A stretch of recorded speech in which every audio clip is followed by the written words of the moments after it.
Hello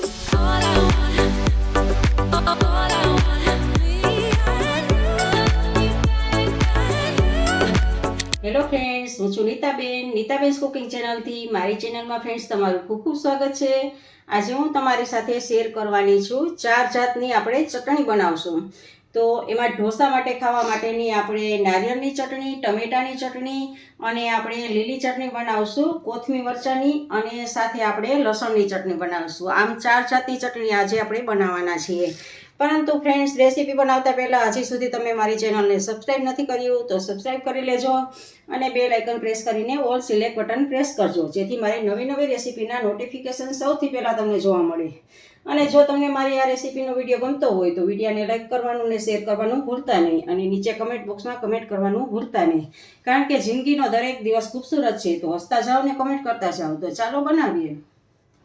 friends, આપણે નારિયેળની ચટણી બનાવવાની છે. તો નારિયેળની ચટણી બનાવવા માટે તમારે લીલું કોપરું લેવાનું હોય છે, અને જો ઘરમાં લીલું કોપરું ન હોય અને તાત્કાલિક તમારે નારિયેળની ચટણી બનાવવાની હોય તો સૂકું કોપરું અથવા તો સૂકા કોપરાનું આવું છીણ હોય છે એ લેવાનું છે. આ 1 કપ મેં સૂકા કોપરાનું છીણ લીધું છે. જુઓ, આ વાટકીની મદદથી લીધું છે.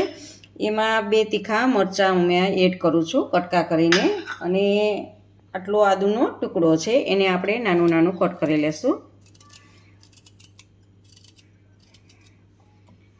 એ 2 ચમચી દાળિયાની દાળ છે, અને 2 ચમચી મગફળી છે, મગફળીના બિયા, અને 2 થી 3 આપણે એમાં લીમડાના પાન એડ કરશું. 1 ચમચી ખાંડ એડ કરશું, અને સ્વાદ પ્રમાણે આપણે નિમક એડ કરશું,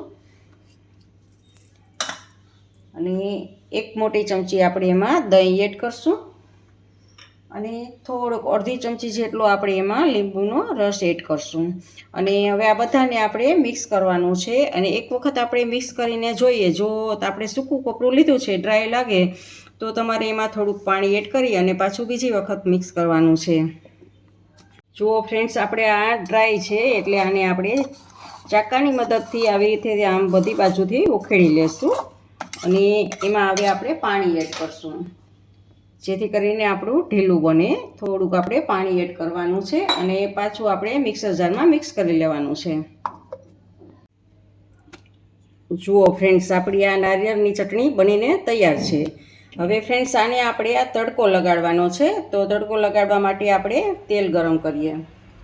જુઓ ફ્રેન્ડ્સ, આને આપણે એક વાટકામાં લઈ લીધી છે, અને હવે આપણે તડકો લગાવશું. જુઓ, તડકો લગાવવા માટે આપણે ગેસ ઉપર એક વઘારિયું લીધું છે, અને એમાં આપણે 2 ચમચી તેલ એડ કરશું. જુઓ, 2 થી 3 ચમચી આપણે તેલ એડ કરશું, અને ગેસ થોડોક આપણે ફૂલ કરી દઈએ તેલ આવે એટલે. હવે ફ્રેન્ડ્સ, આપણું તેલ આવી ગયું છે, તો સૌથી પહેલાં એમાં અડધી ટીસ્પૂન જેટલી રાઈ એડ કરશું, અને થોડાક આપણે અડદના દાણા એડ કરશું, અને 2-3 સૂકા મરચાં એડ કરશું, અને થોડીક આપણે હિંગ એડ કરશું, અને છેલ્લે આપણે લીમડાના પાન એડ કરશું. અને બધું સારી રીતે ગેસને હવે ઓફ કરી દઈએ. અને જુઓ, આ બધું સારી રીતે આપણે તળ થઈ ગયું છે, અને બધી જ રાઈ ને અડદની દાળ ને બધું જ ફૂટી ગયું છે. તો હવે ફ્રેન્ડ્સ, આને આપણે આમાં એડ કરી દેવાનું છે. જુઓ, અને ચમચીની મદદથી હળવે આવી રીતે આમ બધું જ. જો તડકો લગાડવો ખૂબ જ જરૂરી છે ફ્રેન્ડ્સ, તો ચટણીનો ટેસ્ટ ખૂબ વધી જાય. આપણે તડકો લગાડશું ને તો જ. તો હળવે હાથે આવી રીતે આમ, એટલે તેલ ઉપર નીચે થઈ જાય બધે. ને ફ્રેન્ડ્સ, જુઓ, આ આપણી નારિયેળની ચટણી બનીને તૈયાર છે. જો ફ્રેન્ડ્સ, હવે આપણે લીલા ધાણાની ચટણી બનાવવાની છે. તો મરચાં ને લીલા ધાણાની, જુઓ, આ આપણે લીલા ધાણા દાંડલી સોતા જ આપણે નાખવાના છે, અને 2 તીખા મરચાં એમાં એડ કરશું, અને આપણે એક આદુનો ટુકડો છે એને આપણે નાના નાના પીસ કરીને એમાં એડ કરી દઈશું, અને 5-6 કળી લસણની છે એ લસણ એમાં એડ કરશું. 1 ચમચી સેવ, અને તમારી પાસે ફાફડી ગાંઠિયા હોય તો ફાફડી ગાંઠિયા પણ લઈ શકો છો સેવની જગ્યાએ. અને 1 ચમચી આપણે દાળિયાના દાણા અથવા તો મગફળી તમે લઈ શકો, કોઈ પણ એક લઈ શકો છો, અને બંને લેવું હોય તો લઈ શકો છો. અને 4 થી 5 લીમડાના પાન છે, અડધી ટીસ્પૂન જેટલું આપણે જીરું, આખું જીરું લીધું છે. આખા જીરાનો ટેસ્ટ ખૂબ જ સારો આવે છે. અને હવે આપણે એમાં સંચળ પાવડર નાખશું, તો એનાથી એનો ટેસ્ટ ખૂબ જ આવશે. અડધી ટીસ્પૂન આપણે સંચળ પાવડર નાખશું અને અડધી ટીસ્પૂન આપણે ગરમ મસાલો એડ કરશું અને થોડોક એમાં લીંબુનો રસ એડ કરશું અને 1 ચમચી એમાં ખાંડ એડ કરશું અને સ્વાદ પ્રમાણે એમાં આપણે નિમક એડ કરશું. અને ફ્રેન્ડ્સ હવે આ બધાને આપણે મિક્સ કરી લેવાનું છે. એક વખત મિક્સ કરી અને જરૂર જણાય તો પાછું પાણી એમાં એડ કરવાનું છે, પણ પાણી નહીં, એની જગ્યાએ તમારે બરફ એડ કરવાનો છે કે ઠંડુ પાણી એડ કરવાનું છે, જેથી કરીને તમારે લીલો કલર એવો ને એવો જળવાઈ રહેશે. જુઓ ફ્રેન્ડ્સ, આપણે આ કચરું વટાઈ ગયું છે, તો હવે આપણે એમાં બરફના ટુકડા એડ કરશું. જુઓ 2 થી 3 આપણે બરફના ટુકડા એડ કરશું અને થોડુંક ઠંડુ પાણી એડ કરશું. જુઓ થોડુંક આપણે ઠંડુ પાણી એડ કરશું, પછી પાછું જરૂર જણાય તો એડ કરવાનું છે આપણે, અને એક વખત પાછું આને પીસી લઈએ. તો જુઓ ફ્રેન્ડ્સ, આપણે આ ગ્રીન ચટણી પણ તૈયાર છે. જુઓ ફ્રેન્ડ્સ, હવે આપણે ટમેટાની ચટણી બનાવવાની છે. તો ટમેટાની ચટણી બનાવવા માટે એક પેન છે ને એની ઉપર આપણે 2 ચમચી તેલ લીધેલું છે અને ગેસ આપણે સ્ટાર્ટ કરી દીધો છે. તો એમાં અડધી ટીસ્પૂન આપણે રાઈ એડ કરશું અને 1 ટીસ્પૂન આપણે અડદની દાળ એડ કરશું, 2 થી 3 સૂકા મરચાં એડ કરશું અને 2-3 લીમડાના પાન એડ કરશું અને થોડી હિંગ એડ કરશું અને ગેસને ધીમો કરી દઈશું. અને એમાં 4 થી 5 લસણની કળી એડ કરશું અને આદુનો ટુકડો છે એને ઝીણા ઝીણા કટ કરીને એને એડ કરશું અને 1 લીલું મરચું છે એને એડ કરશું અને સારી રીતે બધું સાતળશું. તો ગેસની ફ્લેમ સાવ ધીમી જ રાખેલી છે અને આને સાતળવાનું છે.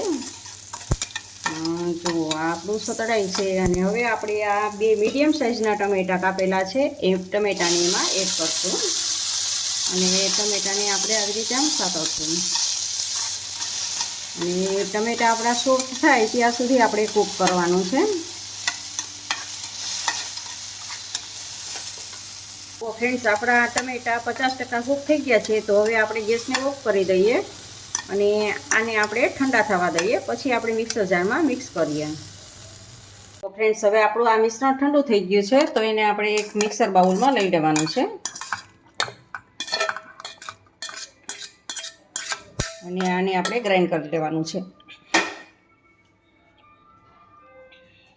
જો ફ્રેન્ડ, આપણે એક વખત ક્રશ કરી લીધું છે, તો હવે ટેસ્ટ પ્રમાણે એમાં નિમક એડ કરવાનું છે અને કાશ્મીરી મરચું કલર આવે એ માટે 1 ટીસ્પૂન કાશ્મીરી મરચું એડ કરવાનું છે અને હવે પાછું આપણે થોડુંક પાણી એડ કરવાનું છે અને ગ્રાઇન્ડ કરવાનું છે. તો જુઓ ફ્રેન્ડ્સ, આપણી ટમેટાની ચટણી બનીને તૈયાર છે, તો એને એક આપણે બાઉલમાં કાઢી લઈએ. હવે ફ્રેન્ડ્સ, આપણે લસણવાળી ચટણી બનાવવાની છે, તો એમાં આપણે 1 ટીસ્પૂન આપણે કાશ્મીરી મરચું એડ કરવાનું છે અને સ્વાદ પ્રમાણે એમાં નિમક એડ કરશું આપણે અને પાણી નાખી અને આપણે ભીને આપણે હલાવી લેવાની છે. ગોળ તૈયાર કરી લેવાનું છે. જુઓ આવી રીતે આમ જુઓ ગોળ તૈયાર થઈ ગયું છે, તો આપણે આ મિક્સરમાં આપણે આ 2 મોટા ગાંઠિયા લસણના ફોલેલા છે એ લસણ આમાં એડ કરું છું અને આપણે આ ગોળ છે એને એમાં એડ કરવાનું છે. આમાં થોડુંક પાણી નાખી અને ધોઈ લેવાનું છે અને જુઓ હવે આને આપણે મિક્સ કરી દઈશું મિક્સરમાં. જુઓ ફ્રેન્ડ્સ, આપણે આ જુઓ એકદમ પીસાઈ ગઈ છે, તો આ આપણી લસણવાળી ચટણી બની ગઈ છે, પણ હજી આપણે આને ગેસ ઉપર આપણે આને કૂક કરવા મૂકવાની છે. તો ફ્રેન્ડ્સ, ગેસ ચાલુ કરી અને ગેસ ઉપર એક પેન લીધું છે અને એમાં આપણે 1 ચમચી ઘી એડ કરવાનું છે, કારણ કે લસણવાળી ચટણીની તાસીર ગરમ હોય છે, એટલે આપણે એમાં ઘીમાં આપણે વઘાર કરવાનો હોય છે, જેથી કરીને આપણે લસણવાળી ચટણી આપણા શરીરને ગરમ ના લાગે. તો ફ્રેન્ડ્સ, જુઓ ઘી ગરમ થાય છે, આપણે અડધી ચમચી જેટલી આપણે એમાં જીરું એડ કરશું અને 2 થી 3 એમાં લીમડાના પાન એડ કરશું.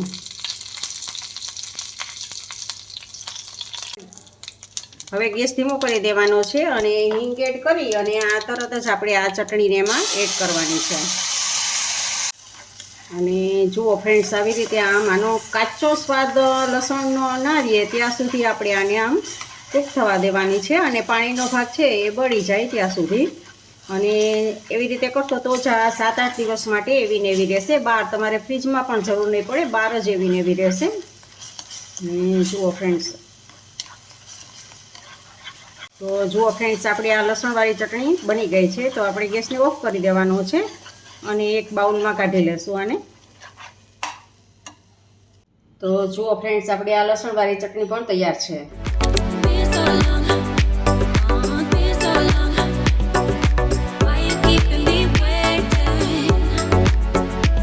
તમને મારી રેસીપી કેવી લાગી તે કમેન્ટ બોક્સમાં કમેન્ટ કરીને મને જરૂરથી જણાવજો. ઇન્સ્ટાગ્રામમાં મારા પેજને ફોલો કરજો, મેં નીચે લિંક આપેલી છે. તમને મારી રેસીપી ગમે તો વિડીયોને લાઈક કરીને તમારા ફેમિલી મેમ્બર્સ અને ગ્રુપમાં શેર કરજો. અને મારી ચેનલને સબસ્ક્રાઈબ કરવાનું ભૂલતા નહીં. આવજો, બાય. ફરી મળીએ નવી રેસીપી સાથે.